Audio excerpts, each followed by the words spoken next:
Bismillahirrahmanirrahim.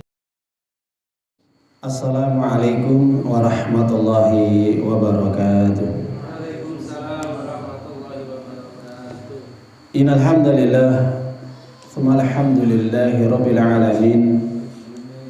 Alladzi tatimmus shalihat, alladzi bi ni'matihi tatimmus shalihat.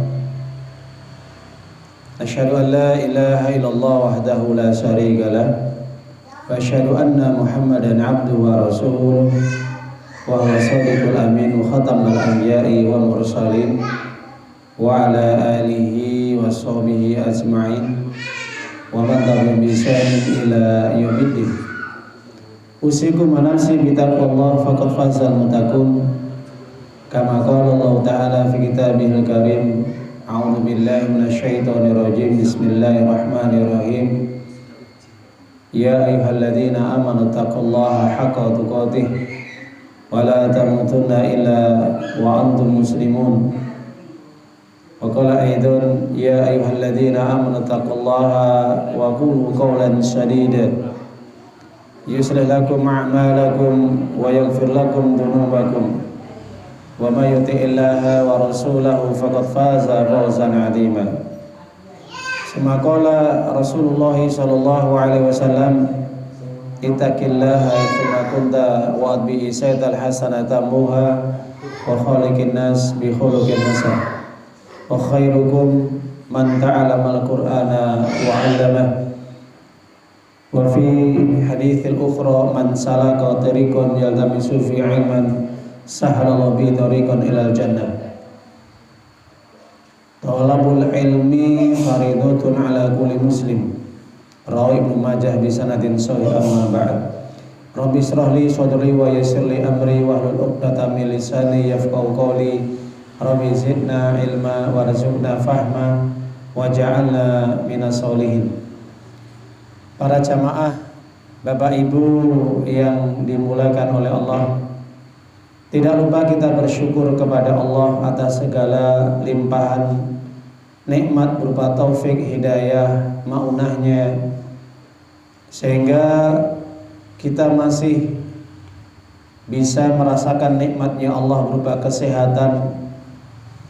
Dengan sehat ini alhamdulillah kita bisa menjalankan segala aktivitas kita berupa ibadah kepada Allah dan beraktivitas untuk mencari kehidupan dunia.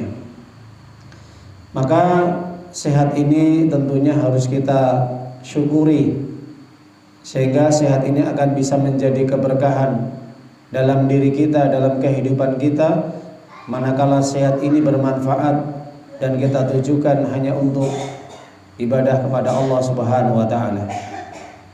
Dan kita bersyukur kepada Allah Azza wa Jalla yang dimana sampai detik ini tidak terasa kita sudah masuk di awal bulan Zulqa'dah. Bulan Ramadan sudah kita tinggalkan. Masuk bulan Syawal tidak terasa baru saja sudah kita nikmati sehingga kita berpisah dengan bulan Syawal. Maka tentunya ketika bulan Ramadan, bulan Syawal meninggalkan kita, seharusnya kita tetap menjadi orang-orang yang ingat kepada Allah, menjadi orang-orang yang dekat kepada Allah, menjadi orang-orang yang ahli ibadah, ahli takwa. Kenapa? Karena kita sudah berikrar dalam diri kita, kita sudah menyatakan dalam doa kita, salat kita, dan ibadah-ibadah yang lain. Tatkala kita menjalankan ibadah saum, puasa, maka di situ Allah telah memberitahukan siapapun orang yang berpuasa apabila dasari iman, ikhlas, mengharap pahala Allah, maka dia akan menjadi orang yang bertakwa. Maka takwa ini harusnya terus ada dalam diri kita. Kita berusaha untuk menjalankan semua apa yang diperintahkan oleh Allah, dan kita berusaha untuk menjauhi apa yang dilarang oleh Allah Subhanahu wa taala. Maka itu akan tercermin dalam kehidupan kita. Karena takwa tidak sekedar hanya dalam ucapan, tidak sekedar hanya perkataan, tapi takwa membutuhkan aplikasi, realisasi, wujud nyata dalam kehidupan kita.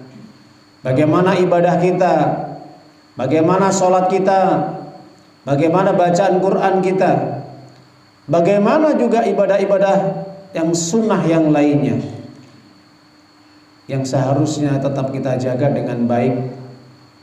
Ketika selama Ramadan kita digembleng, dididik oleh Allah selama 1 bulan penuh, maka tentunya ini harus betul-betul berpengaruh di bulan-bulan yang lain. Bukan hanya semangat di bulan Ramadan, tapi setelah Ramadan berlalu, Syawal berlalu, maka berbeda, berubah sikap, berubah perilaku.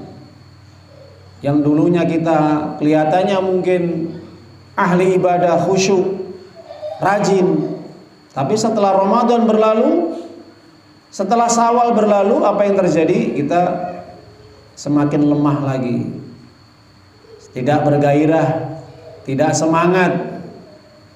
Jangan sampai terjadi para jamaah, Bapak Ibu, saudara-saudaraku yang dimuliakan oleh Allah. Kenapa?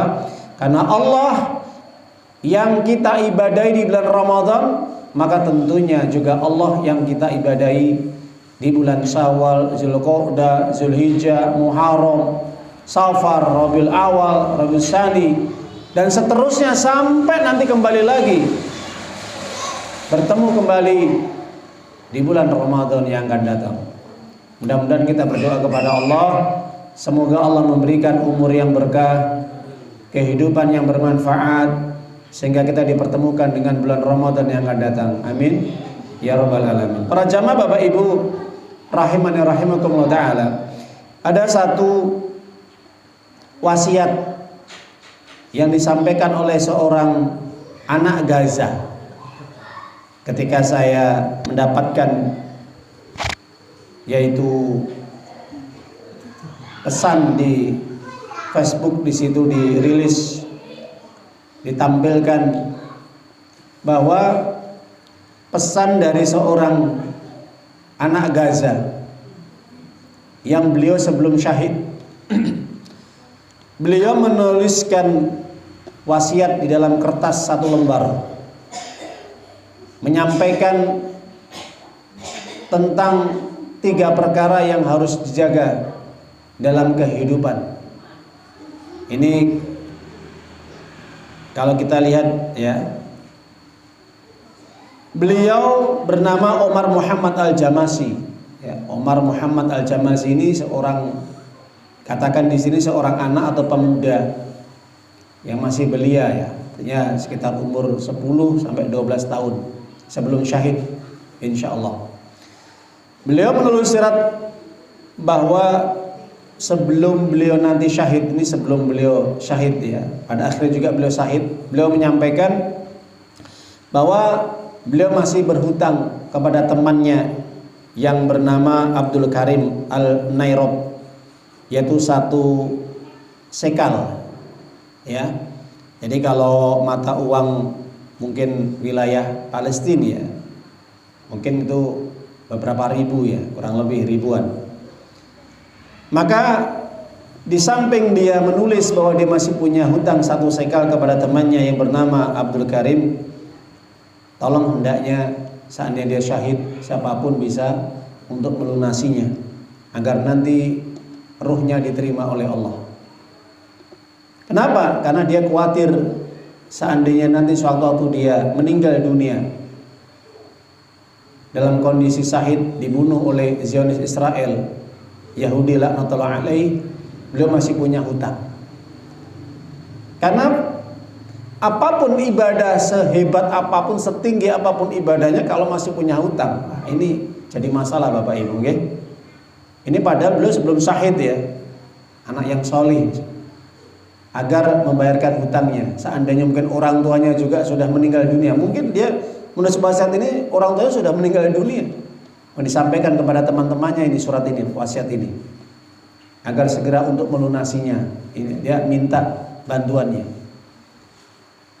Maka beliau faham kalau nanti syahid dia masih memiliki hutang meskipun itu 1 perak, ya. Meskipun itu hanya 1.000, 2.000 perak, ya. Ini akan bisa menghambat dia untuk masuk surga. Karena Nabi sendiri mengatakan, ya, setiap dosa diampuni oleh Allah.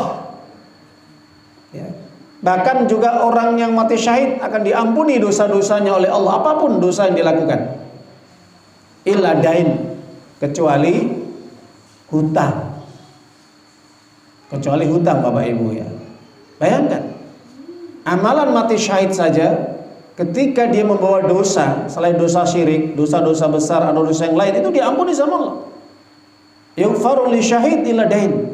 Semua perbuatan dosa yang dilakukan orang-orang mujahidin yang berperang di jalan Allah akan diampuni, kecuali kalau dia masih bawa utang. Maka tidak akan bisa masuk surga sampai diselesaikan hutang nanti. Kalau tidak bisa diselesaikan di dunia, nanti akan diselesaikan di akhirat. Kira-kira yang menghutangi nanti ridho atau tidak? Kalau tidak, nanti diambil kebaikannya. Sampai seperti itu, Pak. Apalagi yang tidak syahid, Pak Bu, ya. Makanya sampai Nabi tidak mau menyolati orang yang masih punya hutang, sehingga langsung sahabat Qatadah turun tangan radhiyallahu an, ya Rasulullah, biar saya saja yang akan saya lunasi, itu tanggungan saya. Baru Nabi kemudian mau menyolati seorang sahabat yang meninggal syahid masih memiliki hutang. Subhanallah. Jadi para jamaah Bapak Ibu, jangan main-main dengan hutang, ya.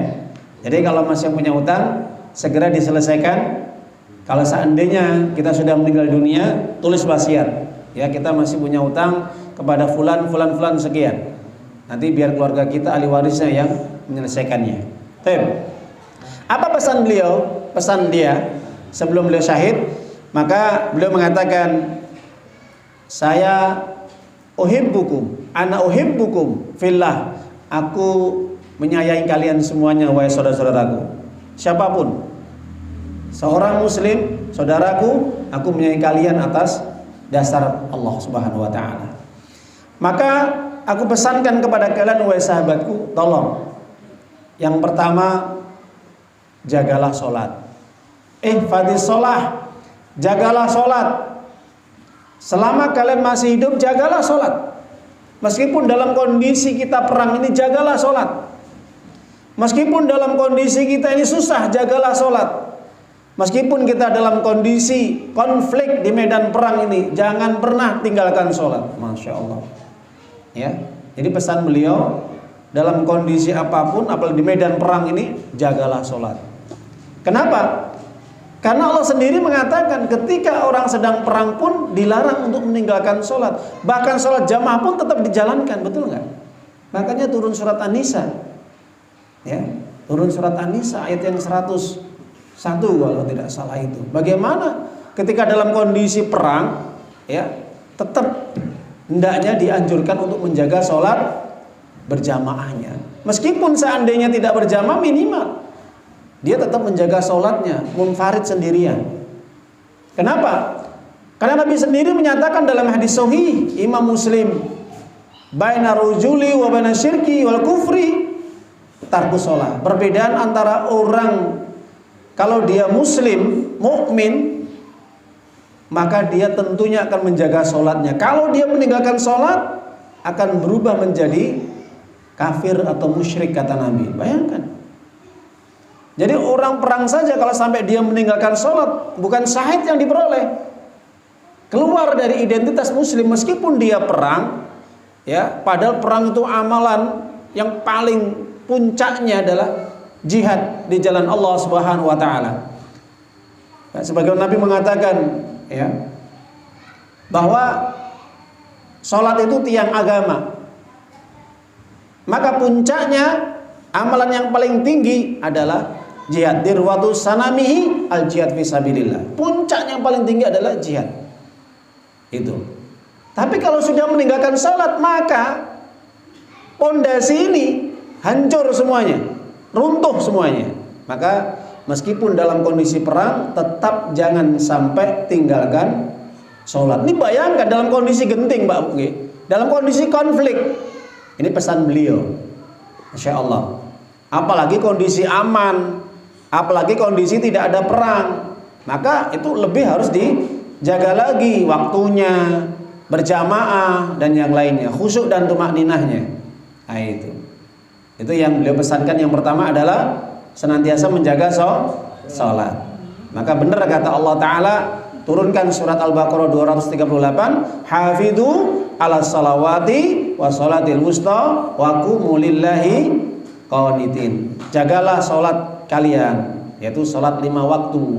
Jaga kata Allah Ta'ala, ya. Terutama sholat wusta. Apa sholat wusta Pak Bu? Sholat asar, dimanakan sholat subuh, ya ini. Dan hendaknya engkau ketika menghadap Allah dalam kondisi khusyuk, ya, dalam kondisi tumakninah. Jadi kata-kata qanitin itu kunut, ya. Para ahli tafsir berbeda pendapat dalam bahasa ini. Kata-kata kunut ada yang mengatakan itu taat, kunut itu katakan adalah tumakninah, kunut itu adalah khusyuk. Kunut adalah tunduk kepada Allah, ya. Banyak pengertiannya dari para mufassirin ketika menjelaskan kata-kata kunut atau qanitin. Nah, itu. Ya, itu pesan pertama yang disampaikan oleh Omar Muhammad Jamasi di Gaza sebelum beliau syahid, ya. Yang kedua, pesan beliau, setelah kalian menjaga sholat kalian dengan baik, tertib, ya, maka hendaknya kalian senantiasa jangan lupa untuk senantiasa qiraatul Quran. Masya Allah, membaca Quran. Penjenengan Bapak Ibu, ya, kalau penjenengan lihat video-video anak-anak Gaza ini, baik laki-laki perempuan, ya, Masya Allah, dalam kondisi apapun mereka tidak lepas dari Al-Quran. Bahkan sampai kemanapun dia telah membawa Al-Quran, dipegang itu Al-Quran. Meskipun dalam kondisi rumah dihancurkan, dibom, banyak tembakan-tembakan, tetap Al-Quran tidak pernah lepas di tangan mereka. Bahkan di video itu, kenapa kalian kok tetap membawa Al-Quran? Bukan mungkin lebih membawa perabotan-perabotan yang lain, mungkin pakaian atau yang lain, gak lebih mementingkan Al-Quran. Apa jawabannya? Al-Quran adalah hidup kami, katanya. Al-Quran dusturi wa hayati, pegangan hidup kami, tujuan hidup kami adalah Al-Quran. Masya Allah. Itu, ya, anak-anak Gaza Pak Bu, ya. Bahkan pernah menjenengan mereka nih, lihat ketika ada anak Gaza yang mungkin kena tembak atau kena peluru, ya, sampai terluka berat itu, kemudian dijahit. Ada yang mereka sambil ketika diobatin, ketika dijahit itu, ya, lukanya itu sambil baca Quran. Pernah lihat? Masya Allah, sambil baca Quran Pak Bu, ya, sambil baca Quran dalam kondisi terluka Pak Bu. Itu diobati sama dokter. Makanya dokter-dokter itu ketika, ini bukti nyata, ketika sedang kondisi mengobati para mujahidin atau warga di Gaza yang terkena, ya, tembakan atau peluru atau bom atau yang lainnya, mereka terluka, itu heran sekali. Kenapa sampai seperti itu, ya, anak-anak Gaza, para pemuda-pemuda Gaza? Seharusnya mereka itu kan sakit, menangis, ya, meronta-ronta. Enggak, kadang mereka lebih senang ketika diobati baca Quran, ya. Kebanyakan, ya, itu. Masya Allah. Ini keberkahan Pak Bu, keberkahan turun, ya, di Palestina, di Gaza. Kenapa? Karena memang iman mereka itu sudah tertata baik, ya. Sehingga yang diingat itu hanya Allah, Allah, Allah. Apapun kondisinya hanya Allah, ya. Dengan cara apa? Melantunkan ayat-ayatnya, firman-Nya, Masya Allah. Maka para jamaah Bapak Ibu yang dimuliakan oleh Allah Subhanahu wa taala, bahkan sampai Allah pun turunkan ayat di dalam surat Al-Hijr ayat 9. Apa yang dipesankan oleh Omar Muhammad Jamasi ini, agar senantiasa menjaga Al-Quran. Kenapa? Kalau Anda menjaga Al-Quran, Anda selalu membaca Quran, maka Allah akan menjaga kalian, Allah akan menolong kalian, Allah akan memelihara kalian apapun keadaannya, selama kalian masih ingat kepada Allah dengan lantunan Al-Quran. Kenapa? Karena kalau orang baca Quran ini sedang tidak langsung Pak Bu, itu sedang bercakap-cakap dengan Allah, gitu. sedang berkomunikasi dengan Allah. Itu, ngobrol dengan Allah. Makanya kalau kita lihat para ulama salaf dulu ya, ada yang bernama ya, siapa namanya itu, seorang ulama yang terkena penyakit ya, bukan penyakit, mungkin dia pernah terjatuh atau terpleset ya, itu diuji ya, nanti coba saya lupa ya, itu sampai akhirnya bengkak, infeksi, maka satu-satunya jalan kakinya itu ya, kok tidak salah itu ya, kakinya sampai infeksi, tidak bisa jalan Pak Bu, disarankan untuk dipotong, kalau tidak nanti menjalar nanti ya itu. Nah maka ketika amputasi Pak, harus dipotong, kalau tidak nanti yang luka itu ya akhirnya sampai bengkak, sampai infeksi, itu harus satu-satunya jalan itu harus dipotong gitu ya, diamputasi.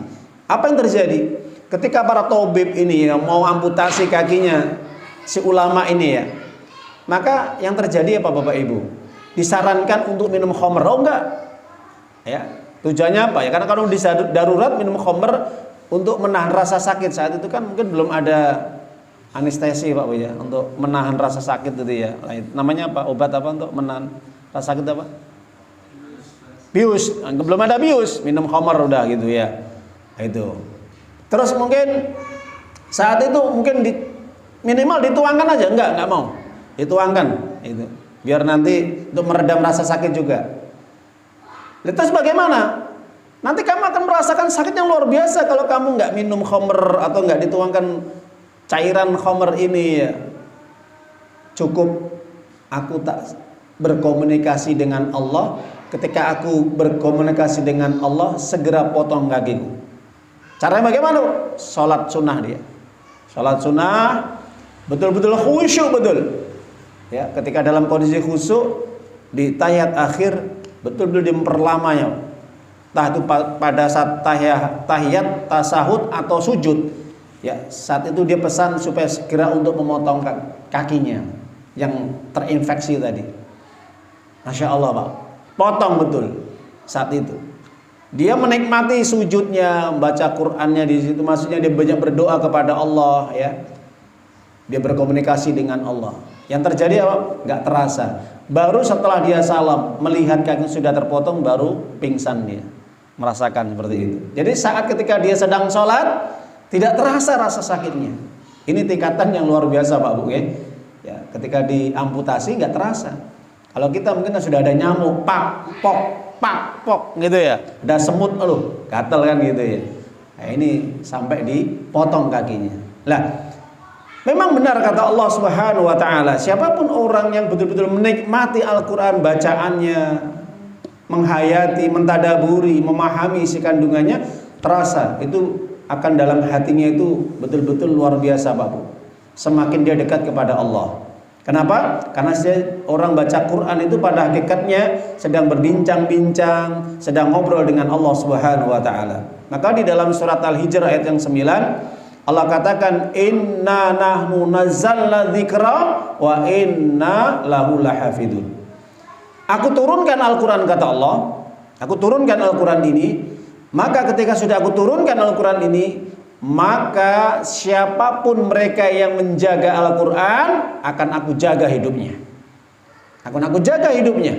Masya Allah, ini janji dari Allah Pak Bu. Siapapun mereka yang dekat dengan Al-Quran, aku akan dekat. Siapapun mereka yang mencintai Al-Quran, aku akan cintai. Dan siapapun mereka yang betul-betul suka membaca, suka memahami, mempelajari, bahkan mengamalkannya, maka aku penuhi hidupnya. Aku pelihara, aku jaga sampai dia meninggal dunia. Ini janji dari Allah. Al-Quran dijaga sampai kapan? Hari kiamat. Dan Allah akan menjaga siapapun yang menjaga Al-Quran. Nah itu. Tapi dengan catatan, memang orang-orang yang tulus hatinya, bersih niatnya karena Allah ya. Ketika dia belajar, menghafal, membaca Quran, tidak ada kepentingan dunia. Bukan tujuannya nyari nikmat dunia. Sehingga Al-Quran kemudian diselewengkan ya. Al-Quran kemudian dijadikan sebagai tujuan untuk mencari harta dunia, jangan. Nah itu pesan kedua. Yang ketiga, pesan daripada Umar Muhammad Al-Jamazi adalah apa? Perbanyak istighfar, Pak Bu. Perbanyak apa? Istighfar. Masya Allah ya. Ini manfaat semua ini pesan beliau ini. Kenapa?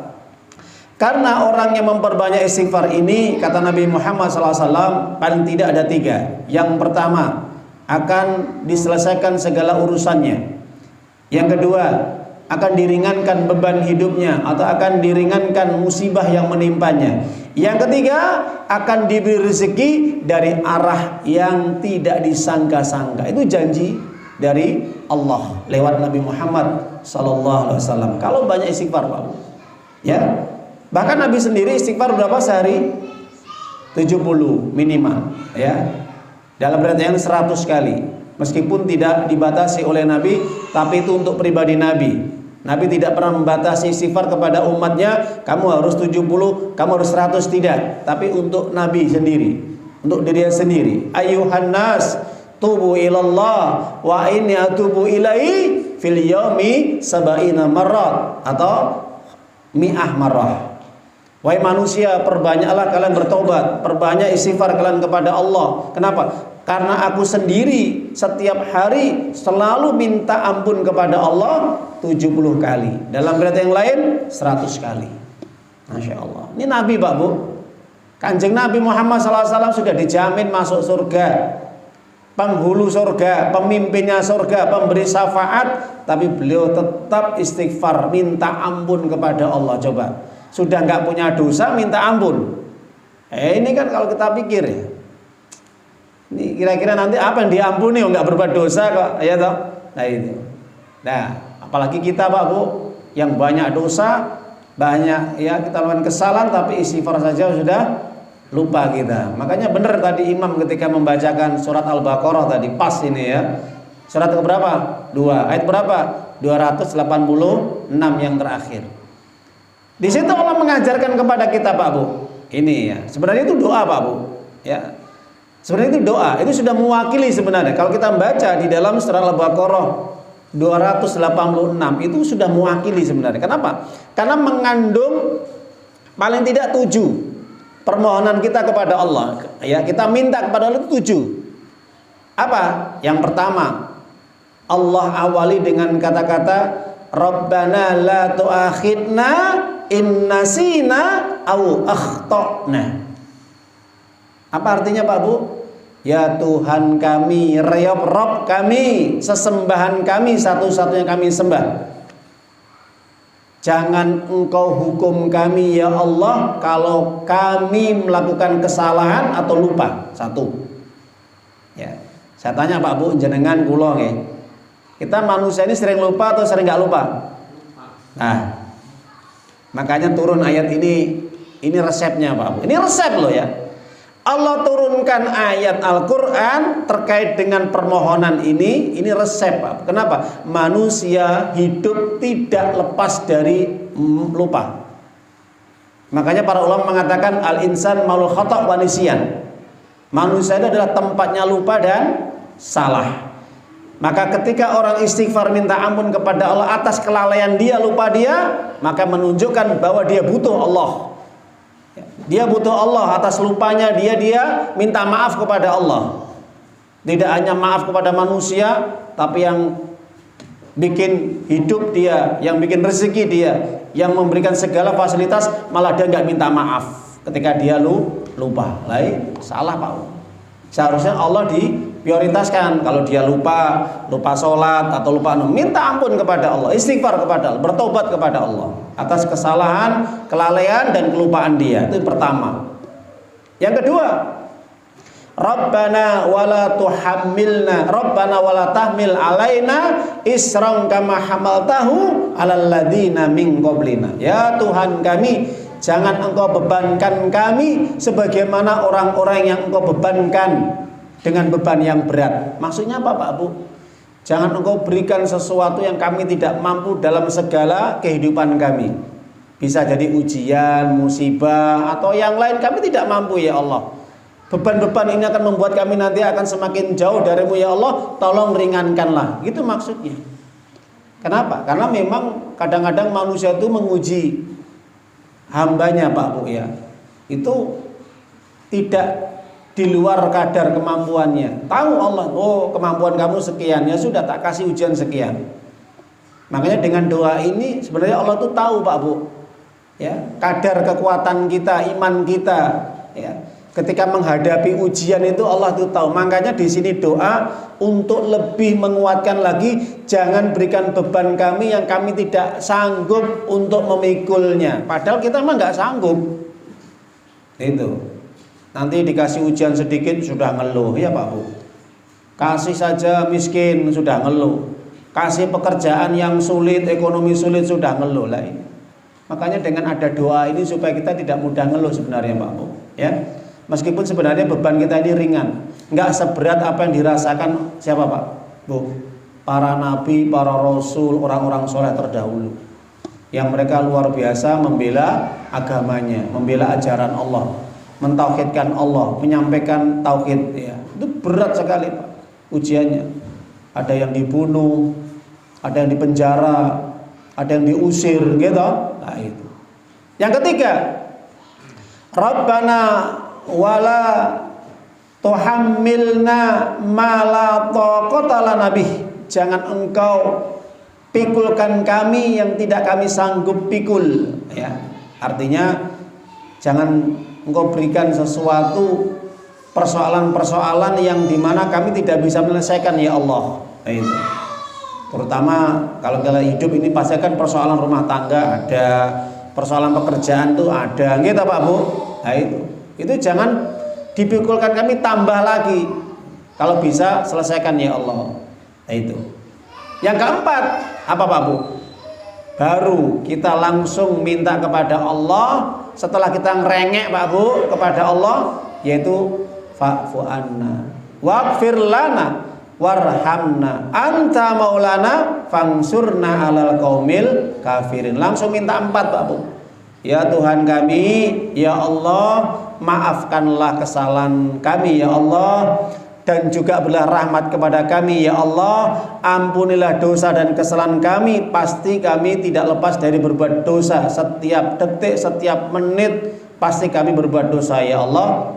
Dan yang terakhir, tolonglah kami dari segala tindak tanduk kejahatan orang-orang kafir Pak Bu. Jelas Bapak? Ya? Kenapa? Karena hidup ini selalu ada musuh. Pernah kita bahas, musuh di antara orang mukmin adalah orang kafir, ya, yang selalu memerangi agama orang-orang mukmin, akidahnya orang-orang mukmin, pemikirannya orang-orang mukmin, itu orang kafir, ya. Tujuannya apa? Untuk menjauhkan orang mukmin dari agama Allah. Betul betul? Iya. Makanya Allah katakan, ya, di dalam Al-Qur'an surah Al-Baqarah 217, maka orang-orang kafir itu, ya, senantiasa tidak henti-hentinya berusaha untuk menjadikan orang mukmin apa Pak Bu? Murtad dari agamanya. Baik murtad pemikirannya, murtad ucapannya, murtad perbuatannya, sampai murtad keyakinannya. Itu. Iya, kita pending dulu untuk sholat isya. Jadi pesan dari Omar Muhammad Al-Jamasi adalah memperbanyak istighfar kepada Allah Subhanahu wa taala. Kenapa? Karena orang yang senantiasa istighfar kepada Allah, minta ampun kepada Allah pagi, petang, siang, malam, ini menunjukkan bahwa dia masih membutuhkan Allah. Ini menunjukkan kerendahan dia, kehinaan dia di hadapan Allah, bahwa dia sebagai manusia yang tidak luput dari perbuatan dosa dan maksiat atau kesalahan. Maka fungsi istighfar adalah membersihkan, sebagaimana sabun membersihkan kotoran yang melekat di dalam pakaian, itu istighfar. Oleh karena itu para jamaah Bapak Ibu yang dimuliakan oleh Allah Azza wa Jalla, maka pesan dari Umar Muhammad Al-Jamasi, seorang anak yang Masya Allah luar biasa ini mudah-mudahan bisa menjadi, ya, perhatian dalam hidup kita. Pesan yang bisa memberikan manfaat, ya, yang berguna untuk kehidupan kita, bekal kita, bahwa memang 3 perkara ini insya Allah Pak Bu, ya, kalau kita terapkan dalam kehidupan kita, ya, mudah-mudahan Allah akan memberikan kebaikan juga dalam diri kita. dalam hidup kita. Dan mudah-mudahan juga ya kita juga bisa bersanding dengan beliau, meskipun mungkin kita hidup di bukan tempat yang konflik ya, kondisi yang aman, tapi paling tidak pesan beliau bisa kita amalkan dalam kehidupan kita ya. Yaitu sholat kita jaga dengan baik, tertib waktunya, tidak kita menyanyiakan, mengabaikan, meninggalkan. Terutama kita sholat ya 5 waktu dengan berjamaah ya. Apapun keadaan kita, serepot apapun, kita utamakan untuk sholat berjamaah ya. Yang kedua, maka kita senantiasa untuk terus membaca Quran, Pak Bu ya. Insyaallah kalau kita ini dekat dengan Al-Quran, maka mudah-mudahan Allah akan dekat dengan kita. Karena orang yang dikatakan cinta kepada Allah kalau dia cinta kepada Al-Quran. Dan orang yang hatinya bersih, maka dia tidak akan pernah waleh, bosan ya, jemu untuk senantiasa membaca Al-Quran setiap harinya, meskipun dalam kondisi repot pun. Dan yang ketiga, yaitu perbanyak istighfar kepada Allah. Kenapa? Karena istighfar inilah insya Allah akan membersihkan, mensucikan dosa-dosa kita ya. Itu pesan ayyuhalladzina amanu ittaqullaha haqqa tuqatih wa la tamutunna illa